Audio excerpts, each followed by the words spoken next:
اللہم صلی علی سیدنا و مولانا محمد وعلی آلہ وصحابہ وبارک وسلم وصلی علیہ.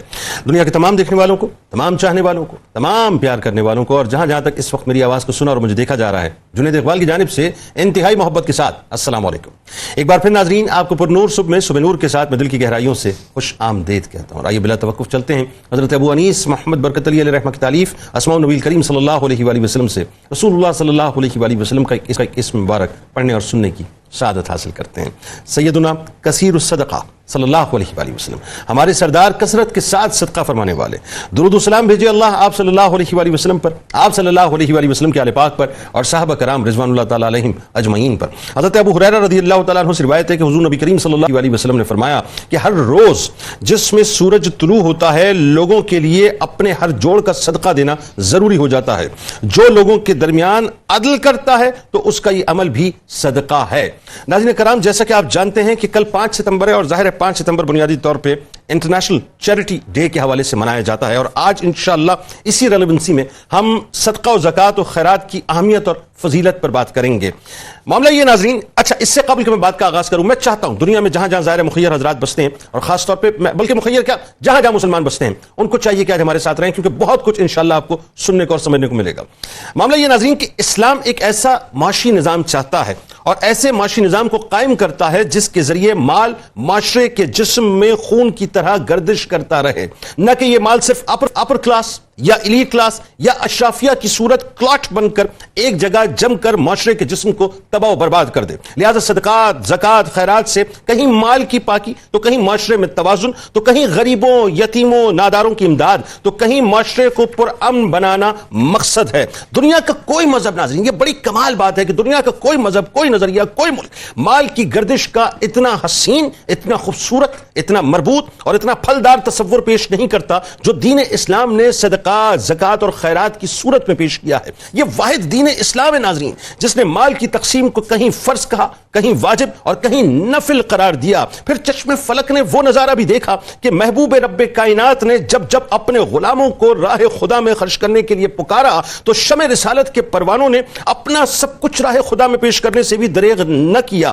اپنے منہ کے نوالے تک، ناظرین ذرا تصور کیجئے کہ اپنے منہ کے نوالے تک ضرورت مندوں کو پیش کر دیے. انصار مہاجرین کے لیے فرش راہ بن گئے. سرکار مدینہ صلی اللہ علیہ وآلہ وسلم کے ظاہری پردے کے بعد صدیق اکبر رضی اللہ تعالیٰ عنہ نے جہاد کا پہلا علم ناظرین کن کے خلاف بلند کیا؟ ان کے خلاف کیا جو مانعین زکوٰۃ تھے. ناظرین کرام، پھر وہ وقت آیا کہ تاریخ کے کرتاس رہتی دنیا تک مال کی تقسیم کے اس نظام کی خوشبو سے مہکتے رہیں گے کہ حضرت عمر ابن خطاب رضی اللہ تعالیٰ عنہ کا دور ہو یا حضرت عمر ابن عبدالعزیز رضی اللہ تعالیٰ عنہ کا دور ہو، زکوٰۃ دینے والے تو موجود تھے. دیکھیں یہ بڑی کمال بات ہے، اور یہ اتنا سنہری دور ہے ناظرین کہ اگر آج بھی ہم قرآن اور سنت کو صحیح طور سے اپلائی کر دیں معاشروں میں، اس کی تعلیم کو، اس کے نظام کو اپلائی کر دیں ناظرین، تو وہ جو دور تھا اس دور میں کیا تھا کہ حضرت عمر بن خطاب رضی اللہ تعالیٰ عنہ، حضرت عمر ابن عبدالعزیز رضی اللہ تعالیٰ عنہ، ان کے دور میں زکوٰۃ دینے والے موجود تھے، زکوٰۃ لے کے گھوما کرتے تھے، لیکن زکوٰۃ لینے والا کوئی موجود نہیں تھا. یاد رکھیے ناظرین، دنیا میں پہلی مرتبہ چیریٹی بگنز ایٹ ہوم کا جو تصور ہے وہ انبیاء کرام علیہ السلام سے شروع ہو کر سرکار مدینہ صلی اللہ علیہ وآلہ وسلم نے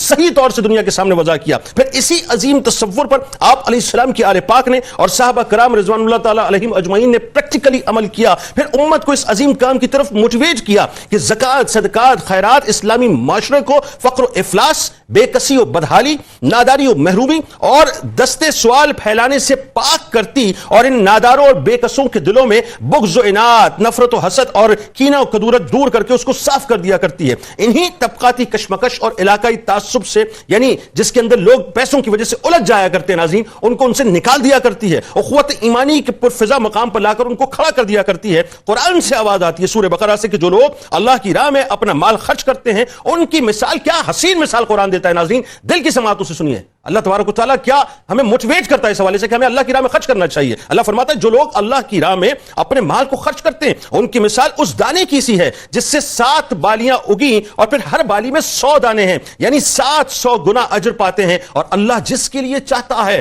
اس سے بھی اضافہ فرما دیتا ہے، اور اللہ بڑی وسعت والا خوب جاننے والا. ایک اور جگہ قرآن سے آواز آتی ہے کہ بے شک صدقہ و خیرات دینے والے مرد اور صدقہ و خیرات دینے والی عورتیں اور جنہوں نے اللہ کو قرض حسنہ کے طور پر قرض دیا ان کے لیے صدقہ و قرضے کا اجر کئی گنا بڑھا دیا جاتا ہے اور ان کے لیے بڑی عزت والا ثواب ہے. اور آخر میں ناظرین عرض کر رہا ہوں، ایک شخص نے نبی کریم صلی اللہ علیہ وآلہ وسلم کی بارگاہ میں عرض کیا کہ یا رسول اللہ صلی اللہ علیہ وآلہ وسلم کون سا صدقہ افضل ہے؟ تو آپ صلی اللہ علیہ وآلہ وسلم نے فرمایا وہ جسے تم صحت و حرص کی حالت میں کرو اور تمہیں زندگی کی امید ہو اور محتاجی کا خوف ہو، یہ نہیں کہ تم اسے مرنے کے وقت کے لیے اٹھا رکھو یہاں تک کہ جب جان حلق میں اٹکنے لگے تو کہو کہ فلاں کو اتنا دے دینا، فلاں کو اتنا دے دینا، حالانکہ اس وقت فلاں کا ہو چکا ہوگا۔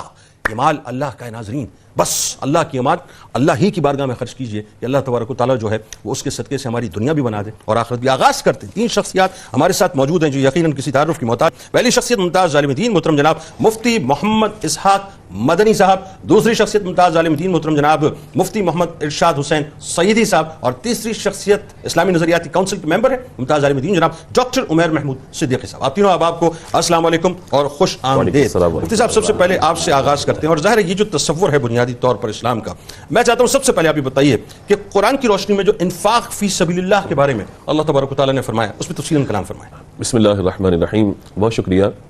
انفاق فی سبیل اللہ، صدقہ و خیرات، لوگوں کی مدد کرنا، خیر خواہی کرنا، خاص طور پر مال کے حوالے سے جو ہم رقم وغیرہ دیتے ہیں یا رقم وغیرہ دینے کا ذکر فرمایا گیا، اسے شریعت مطہرہ نے اس طرح سے بیان فرمایا کہ صدقے سے مراد وہ ہے کہ جس عطیے سے عزت افزائی کے بجائے اللہ تبارک و تعالی کی رضا اور ثواب کا ارادہ کیا جائے، اس میں اپنی واہ مقصود نہ ہو بلکہ مقصود اللہ کی رضا ہو اور ثواب کا ارادہ ہو۔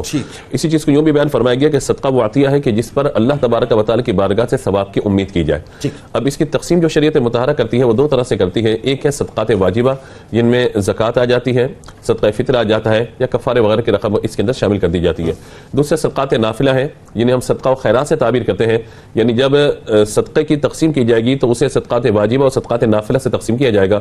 صدقات واجبہ میں وہ آ گیا جس کی شریعت مطہرہ نے ہمیں ادا کرنے کا حکم ارشاد فرمایا کہ لازمی ادا کیجئے، وہ زکوٰۃ کی صورت بھی صدقہ فطر وغیرہ بھی اس میں شامل ہے۔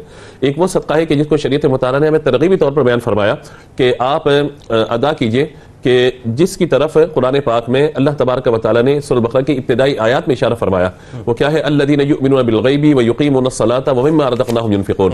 یہ جو انفاق فی سبیل اللہ کا تصور اسلام نے دیا، ایمان لانے کے بعد نماز کی ادائیگی، ارکان اسلام کے ساتھ ساتھ اللہ تعالیٰ نے انفاق فی سبیل اللہ کا ذکر فرمایا کہ ایمان والے وہ ہیں کہ جو غیب پر ایمان رکھتے ہیں، اور ان کی شان یہ بیان فرمائے گی کہ وہ نماز ادا کرتے ہیں اور اللہ کے دیے ہوئے سے اللہ کی راہ میں خرچ کرتے ہیں۔ ایمان والوں کی نشانی کہ اللہ کی رضا کے لیے اللہ کی راہ میں خرچ کرنا، جو اللہ نے دیا ہے وہ اللہ کی راہ میں دے۔ اور اسے حضور صلی اللہ تعالیٰ علیہ وسلم نے جو بیان فرمایا تھا، حضرت سیدنا معاذ بن جبل رضی اللہ تعالیٰ عنہ کو جب یمن بھیجا تھا تو وہاں یہی بات حضور نے ارشاد فرمائی تھی کہ آپ ان کو اسلام کی دعوت دیں، جب وہ اسلام قبول کر لیں انہیں نماز وغیرہ کے بارے میں بتائیں، اور آخری بات جو وہ بیان فرمائی تھی وہ یہی تھی کہ ان سے زکوٰۃ کو وصول کریں اور ان کو یہ بات بتائیں کہ ہم تمہارے امیروں سے لے کر تمہارے غریبوں پہ خرچ کریں گے۔ یہ اسلام کا نظام ہے، اسلام کا مزاج ہے کہ پیسہ فقط ایک کے پاس نہ رہے بلکہ اگر دوسرے کو بھی اس میں شامل کر لیا جائے اور جتنا لیا جا سکتا ہے لے کر، اور پھر غریبوں پر حق ہے ان کا کہ ان کو خرچ کر دیا جائے۔ جتنی ترغیب صدقات خیرات اور زکوٰۃ کے حوالے سے قرآن دیتا ہے، اور تواتر سے آیات ہمیں واقیموا الصلاۃ وآتوا الزکاۃ واقیموا الصلاۃ وآتوا الزکاۃ، یعنی آپ یہ دیکھیں کہ پورا قرآن جو ہے وہ انفاق فی سبیل اللہ کی ترغیب دیتا ہوا نظر آتا ہے۔ اگر میں دوسرے لفظوں میں عرض کروں تو میں 2 آیات آپ کے سامنے پڑھ دیتا ہوں تاکہ ہم اپنے موضوع سے متصل ہو سکیں۔ ارشاد فرمایا وَأَنفِقُوا فِي سَبِيلِ اللَّهِ وَلَا تُلْقُوا بِأَيْدِيكُمْ إِلَى التَّهْلُكَةِ، اللہ کی راہ میں خرچ کرو اور آگے فرمایا کہ اپنے ہاتھوں اپنے آپ کو ہلاکت میں مت ڈالو۔ یہاں مفسرین نے ذکر فرمایا کہ ایک بات تو یہ کہ انفاق فی سبیل اللہ یعنی صحت کی حالت میں، جو ابھی آپ نے حدیث مبارکہ پڑھی کہ اس وقت جب آپ خرچ کرنے کے اختیار رکھتے ہیں، مال آپ کے پاس موجود ہے، بخل کو چھوڑیے، اللہ کی راہ میں خرچ کیجیے، اور جو آپ دیتے چلے جائیں گے یہ اللہ کا اس کے رسول کا وعدہ ہے کہ واپس آتا چلا جائے گا، بڑھتا چلا جائے گا، آتا چلا جائے گا، جاری رہے گا، لوگ دیں گے تو پھر وہاں سے آنا بھی بند ہو جائے گا۔ اور فرمایا کہ وَلَا تُلْقُوا بِأَيْدِيكُمْ إِلَى التَّهْلُكَةِ، ایسا بھی نہیں ہے کہ سب کا سب اٹھا کے دے دو، یعنی یہ خصوصیت تو صدیق اکبر رضی اللہ تعالیٰ عنہ سب دے کر اور اللہ تعالیٰ کی رضا پہ راضی رہنا کہ میرے اللہ اس کا رسول ہی کافی ہے، یہ ان کی کیفیت ہے۔ ہمیں کیا حکم ہے کہ ایک تو 2.5% دینا ہے، 40% مال کا دینا ہے، وہ تو واجب ہو گیا، لیکن اس کے علاوہ جو اللہ نے وسعت دی ہے اس کو اللہ تعالیٰ کی راہ میں دیجیے، انشاءاللہ اس کی برکت۔ اور ولا تلقوا بأيديكم إلى التهلكة پہ علماء نے لکھا ہے کہ اگر نہیں دو گے کہیں ایسا نہ ہو کہ صدقات واجب ادا نہ کرنے کی صورت میں تمہارا مال ہلاک ہو جائے، اور حدیث میں اس کی وعید بیان فرمائی گئی ہے۔ دوسرے یہ کہ تمہاری ذات سے تمہارے قریبی رشتہ داروں کو، تمہارے عزیز و اقربا کو تمہارے مال میں سے مدد ملنی چاہیے۔ آج ہمارے یہ ہوتا ہے کہ غیروں کو اپنا غیروں کو دیے جا رہے ہیں، سب دے رہے ہیں، سگا بھائی، سگی بہن، عزیز رشتہ دار، صلہ رحمی کے جو معاملات ہیں وہ مستحق ہے اس بات کے کہ ہم اپنے مال سے ان کی مدد کریں، لیکن یہ اس وقت معاشرے میں کمی دیکھی جا رہی ہے۔ اچھا ایک بات، انفاق فی سبیل اللہ پہ میں یہ چاہتا ہوں کہ یہ بات بھی پہنچے آپ کے توسط سے کہ جہاں غیروں کو دیا جا رہا ہے، مانگنے والوں کو دیا جا رہا ہے، وہاں پر اپنے قریبی جو رشتہ دار ذوی الارحام ان کی طرف بھی توجہ کی میں یہی عرض کروں، دو باتیں میں اس میں سمجھنا چاہتا ہوں۔ ایک تو یہ کہ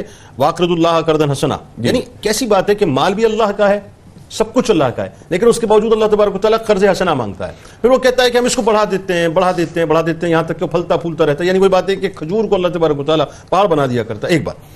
دوسری بات یہ کہ چیریٹی بگنز ایٹ ہوم کا جو تصور ہے، جیسا کہ میں نے کہا کہ انبیاء کرام علیہ السلام سے لے کر پھر سرکار علیہ السلام نے تو واضح تصور اس کا پیش کیا پریکٹیکلی، تو دین اسلام تو یہ اس طرح سے دیکھیں مواقعات مدینہ کو آپ دیکھ لیجئے نا، ابھی آیت مبارکہ آپ نے پڑھی واقرض اللہ قرضا حسنا، اللہ کو قرضہ کون دے سکتا ہے؟ کیا میری آپ کی حیثیت؟ ہمارے پاس تو جو کچھ ہے وہ اللہ کا دیا ہوا ہے، تو ہم اللہ کو قرضہ کیا دے سکتے ہیں؟ لیکن یہ ہے کہ کسی کی مدد کرنا، اللہ نے اس کو قرض حسنا سے تعبیر فرمایا کہ یہ اللہ تبارک و تعالیٰ پر قرض ہے۔ قرض کا معاملہ کیا ہوتا ہے کہ اگر ہم نے کسی کو قرض دیا تو اس پر لازم ہے وہ رقم ہمیں واپس کرے گا دنیاوی طور پر، ٹھیک ہے، اور کل قرض صدقۃ کے الفاظ حدیث مبارکہ میں آئے کہ ہر قرض صدقہ ہے، تو اگر ہم کسی کو قرض دے رہے ہیں وہ مستحق قرض ہے تو اس کا مطلب یہ کہ وہ رقم ہمیں واپس کرے گا دنیاوی اعتبار سے عرض کر رہا ہوں۔ اب اللہ تبارک و تعالیٰ تو مستحق نہیں ہے، اللہ تبارک و تعالیٰ تو اس بات کا حق رکھتا ہے کہ وہ سارا مال ہم سے لے لے، اسی کا دیا ہوا ہے، لیکن اللہ تبارک و تعالیٰ پسند فرماتا ہے اس بات کو کہ بندہ اگر کسی بندے کی مدد کر رہا ہے، کسی کو دے رہا ہے، تو وہ اللہ تبارک و تعالیٰ کی بارگاہ سے ثواب کی امید پر اور اس کی رضا کے لیے جب وہ دے گا، اللہ تبارک و تعالیٰ اس کا اجر اسے دنیا میں بھی عطا فرمائے گا، آخرت میں بھی عطا فرمائے گا۔ اور اسی بات کو ہم نے سمجھ لینا ہے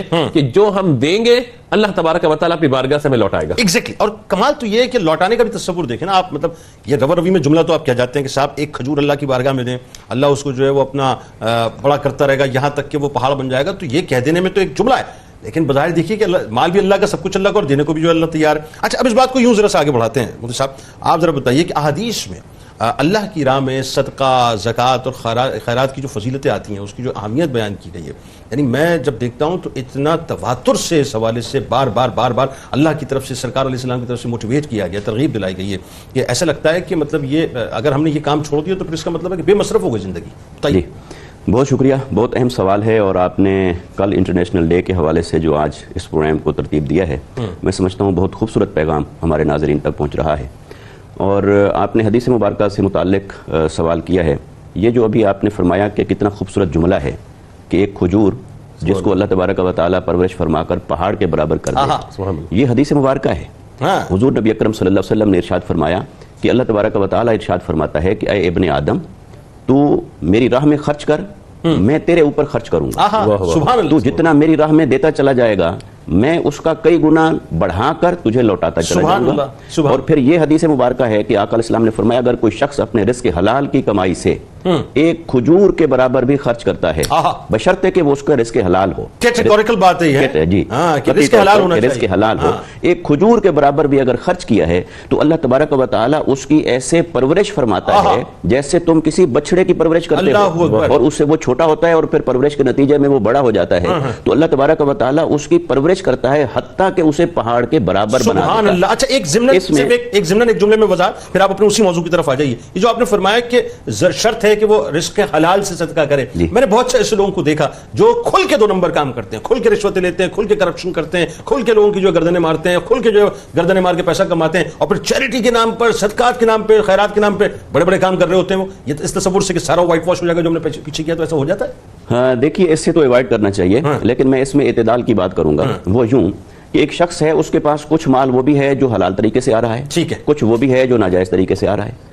جو ناجائز طریقے سے اس نے کمایا ہے وہ تو اس کے کندھوں پر وبال ہے، وہ تو عذاب کا باعث بنے گا، اللہ کی ناراضگی کا سبب ہے۔ لیکن جو رزق حلال میں سے کمایا ہے، اگر وہ اس میں سے کچھ حصہ خرچ کر رہا ہے تو یقیناً اس کا اجر اسے ملے گا، لیکن حرام کی کمائی کا گناہ بھی ہوگا، اور جب نامہ اعمال تلیں گے اور ایک طرف نیکی اور ایک طرف گناہ ہوگا تو جو بڑھ جائے گا اس کا حساب کا معاملہ ادھر ہوگا۔ لیکن اس لیے اسے کہا گیا کہ یہ بے سود ہے، بے فائدہ ہے، اس لیے بے فائدہ ہے کہ جو نیکی آپ کما رہے ہیں وہ تھوڑی ہے، اور اس کے مقابلے میں جو گناہ آپ کما رہے ہیں وہ بڑا ہے، اس لیے اسے بے سود سمجھا گیا، بے سود کہا گیا، اور بے سود ہی تصور کیا جاتا ہے۔ اب رزق حلال میں سے کوئی تھوڑا سا بھی خرچ کریں تو آقا علیہ السلام نے فرمایا اللہ تبارک و تعالیٰ اس کی ایسے پرورش فرماتا ہے جیسے تم ایک بچڑے کی پرورش کرتے ہو اور اسے جوان کر دیتے ہو، اسے بڑا کر دیتے ہو۔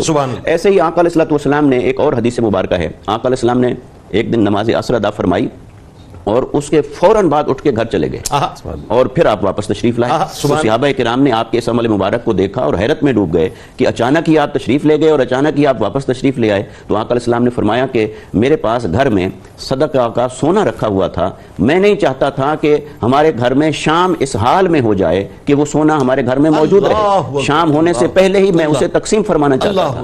ایسے ہی حدیث مبارکہ میں ہے کہ آقا علیہ السلام کی بارگاہ میں غنائم آتے تھے, مال غنیمت آتا تھا, اور ایک دن اتنا مال غنیمت تھا کہ مسجد نبوی کے اندر ڈھیر لگ گیا.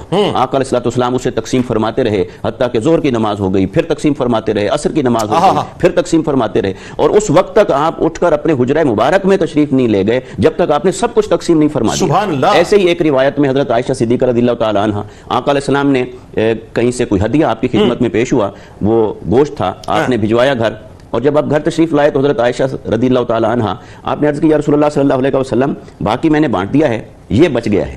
تو آقا علیہ السلام نے کیا خوبصورت فرمایا, آقا علیہ السلام نے فرمایا کہ نہیں, وہ جو تو نے دے دیا ہے وہ بچ گیا ہے, یہ خرچ ہو گیا کیونکہ یہ ہم نے خود کھایا, اور جو اللہ کی راہ میں دیا وہی بچ گیا ہے. اسی طرح حضور نبی اکرم صلی اللہ علیہ وسلم نے مال خرچ کرنے کا اپنا عملی نمونہ بھی پیش فرمایا اور ایسے ہدایات بھی پیش فرمائی. اور اگر ہم اس کو قرآن مجید کے تناظر میں دیکھیں تو قرآن دو لفظ استعمال کرتا ہے, ایک ہے انفاق المال, ایک ہے جہاد بالمال. مال خرچ کرنا اور مال کے ساتھ جہاد کرنا, یہ دو الگ الگ اصطلاحات ہیں جو قرآن مجید کے اندر استعمال ہوئی.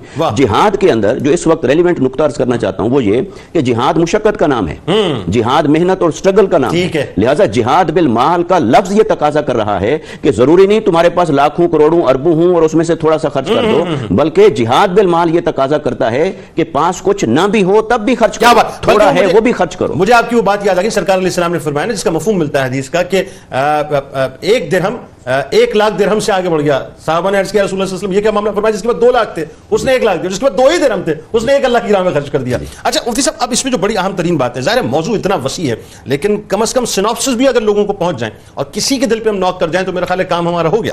کیونکہ ایکچوئل تصور تو چیریٹی کا, صدقات کا, زکوٰۃ کا یہ بنیادی طور پہ تو اسلام کا. اچھا ذرا یہ بتائیے کہ صدقہ, زکوٰۃ, خیرات میں ایک بڑا بنیادی سوال ہے جو عام سمجھنے والا آپ سے سمجھنا چاہتا ہے کہ اس میں فرق کیا ہے. دوسری بات, صدقہ, زکوٰۃ اور خیرات ان کے مصارف یعنی لینے والے کن کو دیا جائے وہ کون ہے, اور اسی کے ساتھ ساتھ آپ نے تیسرے سوال کو بھی ایڈریس کرنا ہے کہ ان کے وجوب کی جو شرائط ہیں وہ کیا بنتی ہیں. بسم اللہ الرحمن الرحیم. انفاق فی سبیل اللہ اور اللہ کے راستے میں صدقہ کرنا اللہ کے رزق کے دروازوں کو کھولتا ہے. مسکرانا بھی صدقہ ہے, بیوی کے منہ میں لقمہ ڈالنا بھی صدقہ ہے, سبحان اللہ, اپنے علم کو طالب علموں تک پہنچانا بھی صدقہ ہے, مسکرا کر دیکھنا بھی صدقہ ہے, اپنے مال کو اللہ کے راستے میں خرچ کرنا بھی صدقہ, اور جانور کے گلے پر چھری پھیرنا بھی صدقہ. دیکھیے 3 الفاظ ہمارے ہاں عموماً استعمال ہوتے ہیں, زکوٰۃ, صدقہ اور خیرات. ہر نیکی کے کام کو خیر کہا جاتا ہے, خیراتن یا خیر, اور اس کی جمع پھر عموماً خیرات کے طور پر ہمارے یہاں بیان ہوتی ہے.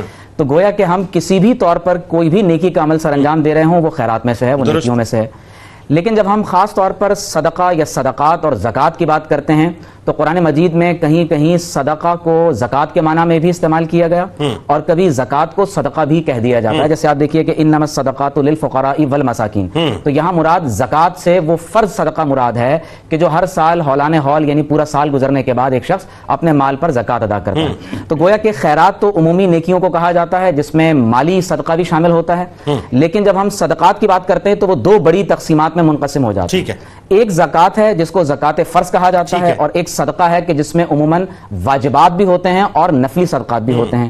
جب ہم واجبات کی بات کرتے ہیں تو واجبات میں خاص طور پر صدقہ فطر شامل ہوتا ہے. اسی طرح اگر کسی شخص نے منت مان لی ہے تو منت کے طور پر بھی جو وہ نظر ماننے کے بعد اللہ کے راستے میں خرچ کرتا ہے وہ بھی صدقہ واجبہ ہی ہوتا ہے. اسی طرح قسم کا کفارہ ہے, اگر کسی پر روزوں کا فدیہ ہے, یہ تمام کے تمام وہ صدقات ہیں جنہیں شریعت میں صدقات واجبہ کہا گیا ہے. اب آپ دیکھیے کہ جی صدقہ فطر بھی اس میں شامل ہے, اس کی کچھ تفصیلات ہیں کیونکہ یہ خاص فقہی مسائل ہیں تو اس کو ہمیں سمجھنا ضروری ہے. لیکن میں چاہتا ہوں تیزی کے ساتھ تاکہ تینوں سوال ایڈریس جی. جب آپ دیکھیے کہ عید کی نماز کے دن جب طلوع فجر ہو جاتی ہے تو عید الفطر کے دن جو شخص صاحب نصاب ہو لیکن اس کے مال پر سال نہ گزر پائے تو ایسے شخص پر صدقہ فطر واجب ہوتا ہے کہ وہ اپنے بچوں کی طرف سے, اپنے اہل خانہ جو اس کے ماتحت ہوں, اور اپنی جانب سے صدقہ فطر جو تقریباً آج کل پاکستانی روپیز میں کچھ 100 سے 120 روپے کے درمیان بنتا ہے وہ صدقہ فطر ہوتا ہے. زکوٰۃ کیا ہے؟ ہر مسلمان عاقل بالغ مرد اور عورت پر اگر اس کا مال اس کی ضروریات سے زائد ہے اور اس پر سال گزر چکا ہے، اگر وہ نصاب تقریباً کیش پیسہ، شیئرز، بانڈز، گولڈ، سلور کی صورت میں موجود ہے اور ضروریات سے زائد ہے، اس پر 1 سال گزر چکا ہے اور تقریباً وہ پاکستانی 80,000 روپے کے لگ بھگ پہنچتا ہے، 52.5 تولہ چاندی اس وقت تقریباً 84-80 ہزار روپے کے قریب بنتا ہے، تو اگر اس مال پر جو ضرورت سے زائد ہے سال گزر چکا ہو تو ایسے شخص پر زکوٰۃ کی ادائیگی فرض ہو جاتی ہے۔ قرآن میں اس کے جو مصارف بیان کیے گئے ہیں، اللہ تعالیٰ نے فرمایا کہ انما الصدقات للفقراء والمساکین والعاملین علیہا، فرمایا کہ یہ زکوٰۃ کا مال فقراء کے لیے ہے، مساکین کے لیے ہے، ان لوگوں کے لیے ہے جو کلیکشن آف زکوٰۃ پر مامور کیے گئے ہیں، والمؤلفۃ قلوبہم، وہ لوگ جو نئے نئے اسلام میں داخل ہونے جا رہے ہیں یا داخل ہو چکے ہیں اور ان کی تالیف قلب کے لیے انہیں زکوٰۃ کا مال دیا جا سکتا ہے۔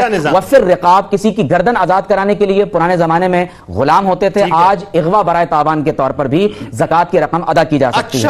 والغارمین، اسی طرح سے اگر کوئی اس قدر مقروض ہو چکا ہے اور وہ مقروض سود اور ربا کے قرض میں نہیں ہے تو اس کا قرض زکوٰۃ کے مال سے ادا کیا جا سکتا ہے۔ وفی سبیل اللہ، اللہ کے راستے میں، وابن السبیل، مسافروں پر، فریضۃ من اللہ، اللہ نے فرمایا کہ یہ اللہ کا فرض ہے، واللہ علیم حکیم۔ تو یہ جو زکوٰۃ کے فرض مصارف ہیں یا واجبات کے مصارف ہیں جس میں صدقہ فطر ہے وہ تو انہی مصارف میں دیا جائے گا جو یہاں پر بیان ہوئے، لیکن جو خیر اور نیکی اور نفلی صدقہ ہے وہ انسان اپنے والدین پر خرچ کرے، اپنے بیوی بچوں پر خرچ کرے، وہ جس پر بھی خرچ کرے گا وہ صدقہ، نفلی صدقہ کسی پر بھی خرچ کیا جا سکتا ہے۔ وجوب کی بھی وہی شرائط ہیں جو ہمارے ہاں زکوٰۃ یعنی فرض کی جو شرائط ہیں، لیکن صرف صدقہ واجبہ کی جو ہم نے مثال دی ہے جس میں صدقہ فطر ہے اس میں سال گزرنا شرط نہیں ہے۔ صرف ایک بات میں کہہ دوں، آپ نے بار بار ایک بات کا اظہار کیا کہ چیریٹی بگنز ایٹ ہوم، حضور علیہ السلام نے قرآن مجید میں اللہ نے فرمایا وَآتَ الْمَالَ عَلَى حُبِّهِ ذَوِي الْقُرْبَى، تو فرمایا کہ اللہ کی محبت میں جب مال ادا کرو گے تو سب سے پہلے اپنے قریب ترین لوگوں کو تمہیں صدقہ دینا ہے۔ اور ایک جملہ بس میں ادا کر دوں کہ روئے زمین پر جتنے بھی لوگ اس وقت ہیومن رائٹس کے تناظر میں ویلفیئر کا کام کر رہے ہیں لیکن کسی نے انفاق فی سبیل اللہ کے آداب بیان نہیں کیے، محمد رسول اللہ صلی اللہ علیہ وسلم۔ سبحان سبحان۔ ناظرین جسٹ امیجن محشر کا میدان ہے، سورج سوانیزے پر ہے، زمین تانبے کی ہو چکی ہے اور کوئی سایہ اس وقت نہیں ہوگا، کوئی سایہ نہیں ہوگا سوائے اللہ کے سایہ رحمت کے، سوائے اللہ کے سایہ رحمت کے، اور 7 آدمی ہوں گے ناظرین اس سایہ میں، 7 مختلف کیٹیگریز کے، اور میں آپ کو پتہ ہے کیٹیگری کون سی ہے؟ ایک کیٹیگری وہ ہے جو اپنے دائیں ہاتھ سے اللہ کی راہ میں خرچ کرنے والے ہوں گے لیکن بائیں ہاتھ کو خبر تک نہیں ہونے دیں گے۔ کیا خوبصورت بات ہے ناظرین۔ آئیے درود پاک کے نذرانہ سرکار علیہ السلام کی بارگاہ میں لوٹ کے آپ کو بتاؤں گا کہ دنیا کی طاقتور ترین شے کون سی ہے۔ آپ انگشت بدندہ ہو جائیں گے کہ صاحب ہم تو پہاڑوں کو، سمندروں کو، ہواؤں کو سمجھ رہے تھے لیکن کچھ اور ہی بات ہے صاحب۔ درود پاک کی بات۔ اللهم صل على سيدنا ومولانا محمد وعلى سيدنا علي وسيدتنا فاطمة وسيدتنا زينب وسيدنا حسن وسيدنا حسين وعلى آله وصحبه وبارك وسلم اللهم صل على سيدنا ومولانا محمد وعلى سيدنا علي وسيدتنا فاطمة وسيدتنا زينب وسيدنا حسن وسيدنا حسين وعلى آله وصحبه وبارك وسلم۔ ایک بار پھر ناظرین میں آپ کو خوش آمدید کہتا ہوں۔ آپ جانتے ہیں کہ کل انٹرنیشنل چیریٹی ڈے یعنی 5 ستمبر ہے اور آج بنیادی طور پہ ہم صدقات، زکوٰۃ، خیرات کی فضیلت اور اس کی اہمیت کے حوالے سے بات کریں۔ ایک بڑی خوبصورت بات ناظرین آپ کو بتاتا ہوں میں، بلکہ یوں کہیے کہ دنیا کی طاقتور ترین شے کے بارے میں آپ کو بتلاتا ہوں۔ حضرت انس بن مالک رضی اللہ تعالیٰ عنہ سے روایت ہے کہ حضور نبی کریم صلی اللہ علیہ وسلم نے فرمایا کہ جب اللہ تبارک و تعالیٰ نے زمین پیدا فرمائی تو وہ ہلنے لگی، پھر اللہ تعالیٰ نے پہاڑ پیدا فرمائے اور انہیں زمین پر رکھ دیا، یعنی ان کی میخوں کو گاڑ دیا۔ چنانچہ فرشتوں کو پہاڑ کی شدت اور قوت پر تعجب ہوا، انہوں نے عرض کیا کہ آئے پروردگار، تیری مخلوق میں پہاڑوں سے بھی زیادہ طاقتور کوئی چیز ہے؟ تو اللہ تبارک و تعالیٰ نے فرمایا کہ ہاں،